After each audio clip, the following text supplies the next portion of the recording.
What's up guys, it's Stu TV dropping another video for you, and in today's video we were going to do a Q&A, but I thought that's really boring. I wouldn't want to watch that, so I'm not going to make you guys watch it. I'm going to answer a couple of questions that I asked on my Instagram story. If you guys don't follow me on Instagram, at stu_TV, make sure you're following that. Sometimes you guys see stuff before YouTube sees it. Actually, you guys see a lot of stuff before YouTube sees it. But excuse me guys, I was working on a Peterbilt all day, that's why I'm a little dirty. But in this video, I am going to be telling you guys how much it cost to build my A3. First off, we're gonna answer a couple of my favorite questions from my Instagram story. Will asked if I'm gonna build the A3 or buy a project car. Plan basically is to keep slowly building the A3, and once I get enough money, I am going to buy a project car. Should I buy a rolling STI with a transmission already in it, no motor, or should I buy an STI with a running motor already in it, and then go from there? Money is super tight right now, so you guys are gonna be waiting on that for a very long time, so we shouldn't even worry about that at this moment in time.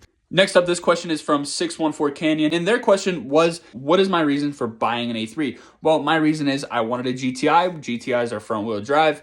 I knew the TFSI motors, the EA888s, were pretty decent motors in comparison to a EJ257, which is an STI motor. So I was going from an STI to a GTI, and I wanted a GTI, but they're not all-wheel drive, and I do live in Pennsylvania, so the roads can be a little testy in the winter, so I wanted an all-wheel drive car. I looked at BMW 340s.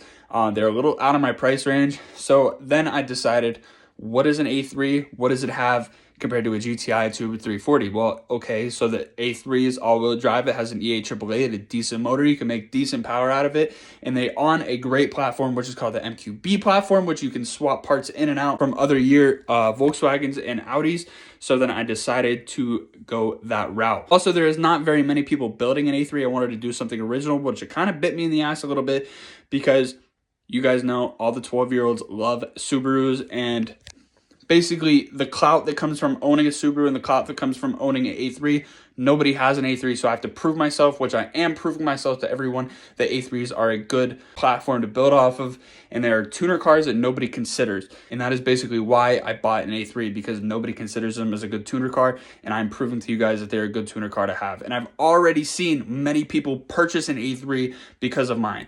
So thank you guys very much for that. What is my dream build? So my dream builds are things with weird motors. I love things that have unreliable motors, such as Subarus, and I love RX-7s, and I want to own a rotary. I want to make decent power with the Subaru, make it look pretty, and obviously I love RX-7s. RX-7s are probably my dream JDM car. I don't really like GTRs. I have a friend who had a million of them, shout out Dice, and they don't necessarily hold power very well, and they're a little overplayed if you ask me. Also, guys, recently I've been absolutely in love with Lamborghinis.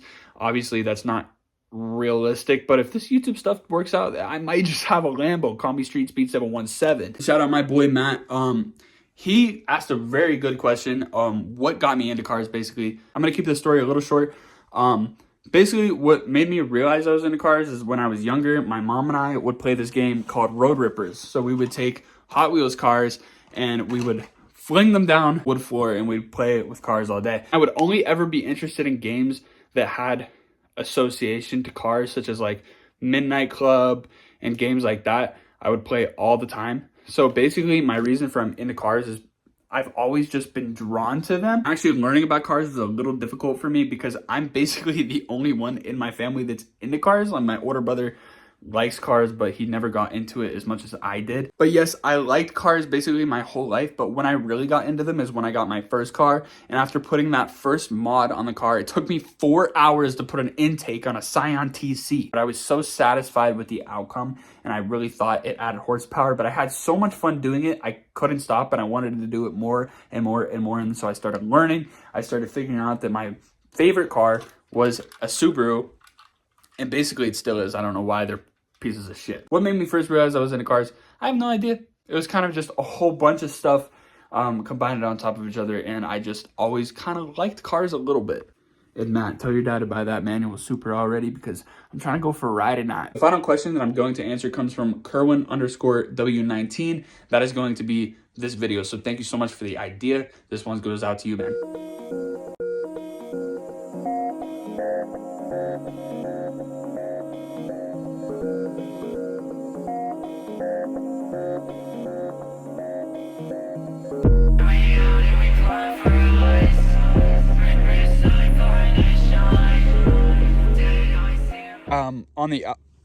All right, so I'm gonna. He keeps fucking it up. All right, so I'm gonna start on the outside first. Obviously, we have the carbon fenders. So the fenders cost me a cool $1,300. Hashtag affirm life. And next up, we have the Rotiform FLGs. They were, I think, $1,200. Then we have our ducktail spoiler, which is carbon fiber. I got that off of one of my friends, and I got a steel oil pan off of him for, I think, $120 for both. We have our carbon diffuser with a third brake light, and we got that for $800. Our 3-inch straight pipe AWE track exhaust was $1,200, but we added a resonator to it because it sounded like a tin can. Then we have our ARM intake, which I think was $280. We have our ARM intercooler, which I have to check the price on that one. That intercooler was actually for a Mark 7 GTI, so I had to cut a ton of stuff out to make it fit. And would I do that again? Absolutely not. Oh, and then it comes into like, maybe you could try it. As long as I've had this catch can, I have never emptied it. But it's also a PCV. Fuck. This is my PCV. I can't English, Brock. This could be like a whole fucking bloopers fucking video. Just how Stu TV makes videos, and it's just bloopers the entire time. And then I have my Then I have my penis that I put on my Audi. This is my APR PCV valve, which goes into a APR catch can. I have never emptied this catch can, so we're gonna try. We're gonna try. Let's see if anything comes first. Oh, why does it look like water?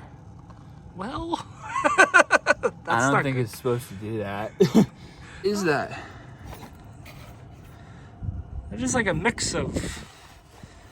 It's like water and. It's like motor piss. The smell right now is like a mix of motor oil and water and... I mean, I guess it's doing its job if it's collecting all this. I broke the zip tie that was holding my catch can hose, and I need another one. We got mad zip ties on deck. Yes, Broccoli, use those mechanic fingers to fix my problems. Can you fix my bank account? Can you fix mine? Huh? She fits just good through the hole. Then we have our Velt Sport Pointless RS3 coil packs with Brisk ER12 spark plugs. We had H&R Super Sport lowering springs on them, but we swapped them out for bags. I ordered my bags off of Bagriders, and it is the Airlift 3P Super Low bag kit. I still have not cleaned my air tank from when we put it on. I probably should do that, but it's super cold out, so I don't care. When we were installing the compressor filter, it broke off, so we have it replaced with a gray one, which looks like absolute crap. And then we have our manifold set up back here. I still want to do something else with this because it doesn't look very nice. And we have our water trap. Can't do anything about that, but it looks like shit. And the bag kit set me back about $4,200. Hey, at least you got the proof for that now. Affirm. And then I have the ARM catless downpipe, and that is connected to an IS-38 that came out of an S3 that was blown up. So I don't know how it works. So the car makes about 360 wheel horsepower, give or take. And it actually runs a much slower time than it should down the track because I desperately need a DSG tune. I ran a 12.2 on the quarter mile at 113. Only can you find this in 2020 Audi A3s. Excuse the mess in my car right now. It's a work truck currently. The only thing we have done to the inside is basically the cob access port and the nifty little vent holder. But I basically run my tune through Sneaky, who uses the cob platform to tune the car. So yes, don't hate on me because I'm still on the cob platform. I know I'm stuck in 2010. We have our airlift controller strategically placed up here, so it is hidden. But basically I ride with that down the whole time, so I don't really know why I put it there. And my inspection is out of date because I'm too poor to get an inspection done currently. So that leads me to the next thing, guys. If you need dope car apparel, go to endoftheroadclothing.com. Use code S2TV. You get 10% off everything on the website. You can help me because I have $19 in my bank account. So you can help me buy some merch and look super sick. Yeah. Buy some merch. Wait. I don't have any on, but it works. Support the boy. Yeah. Guys, I forgot the biggest mod of them all. That's a whole entire different motor. So I actually got this motor 3 weeks into owning my car because I blew it up and I shot 2 rods to the block. The motor itself cost me about $220. $220 dib dollars. It cost me about $2,200 and the labor cost me about $222. $200 for labor. Motor. We're going from 200 dabs to $200 labor. This is an awesome video. I'm sober. The motor and the labor cost me just under $5,000 to put in. This motor is actually out of a Q3. It had 9 miles when I put it in, so I actually got a really good deal.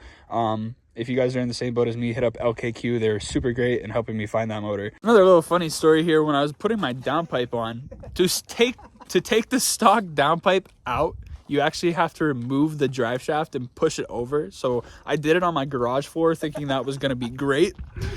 So here's a video of me finding the drive shaft bolt. Anything wrong with the axle, dude? Hey, yo, Derek. We just tightened them yesterday. Look at the drive shaft. I gotta go back so far for that. Yo, guys, I found the problem. I'm missing a bolt on my drive shaft. Holy fuck. One of the common issues with these cars is the dog bone mount. Dog bone bushing breaks down very, very quickly. So there's a dog bone insert that's billet aluminum. It was about $60. I forget where I bought it, but it was super easy to install. If you guys have an A3, you should definitely get one of them. All right, guys. All right, guys. Thank you guys so much for watching. Make sure you're commenting, liking, subscribing, turning on post notifications, all that shit. If you need dope car apparel, go to endoftheroadclothing.com. Use code SUTV. You get 10% off of everything on the website. I don't know how to speak in it. Banners, merch, stickers. Oh my, they got everything for 10% off, guys. Thank you guys so much for watching. Peace out. Have a good day. And as always, don't get overwhelmed. I'll have your mom say the comment of, Solomon, you're so good at talking in your videos. And then just include the last 30 minutes of what we were trying to do here. And all the bloopers and shit of not knowing how to speak English. It's called attention deficit disorder. I have it.